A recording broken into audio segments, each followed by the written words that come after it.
तो चलिए हमारा अगला वर्ड देखते हैं। यह है ब्रोच। अब एक वर्ब है, आसान भाषा में कहें तो एक क्रिया। इसका मतलब होता है जब आप कोई ऐसी बात छेड़ते हैं जो थोड़ी सेंसिटिव हो या जिसके बारे में बात करना थोड़ा मुश्किल हो। समझने के लिए आइए इसका पहला एग्जाम्पल देखते हैं। ओके, तो सेंटेंस है he finally decided to broach the topic of a pay raise with his boss.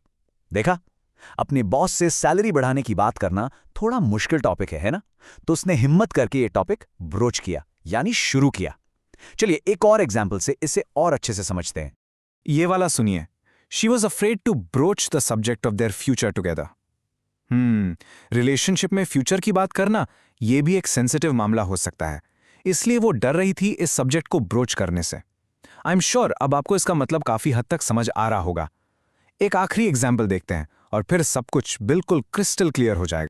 और ये रहा हमारा final example. No one at the meeting dared to broach the issue of the recent budget cuts. Wow, इसका मतलब budget cuts का issue इतना serious था कि मीटिंग में किसी की हिम्मत ही नहीं हुई उस पर बात शुरू करने की। इंटरेस्टिंग है ना? अच्छा, अब ये तो हो गए रोजमर्रा के एग्जाम्पल्स। चलिए अब देखते हैं कि ये वर्ड न्यूज में या थोड़ी फॉर्मल जगहों पर कैसे इस्तेमाल होता है। ये कोट है इंटरनेशनल अफेयर्स वीकली से। The diplomat was careful about how she would broach the subject of the trade disagreement. यहां देखिए, दो देशों के बीच ट्रेड को लेकर कोई प्रॉब्लम है और डिप्लोमैट को बहुत ध्यान से, बहुत केयरफुली इस टॉपिक को ब्रोच करना है। तो अब आप समझ गए होंगे कि इसका यूज कैसे होता है। अब आगे बढ़ते हैं और इसके कुछ सिनोनिम्स और एंटोनिम्स पर नजर डालते हैं।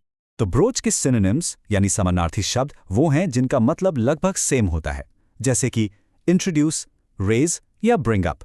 आप कह सकते हैं bring up a topic, simple है।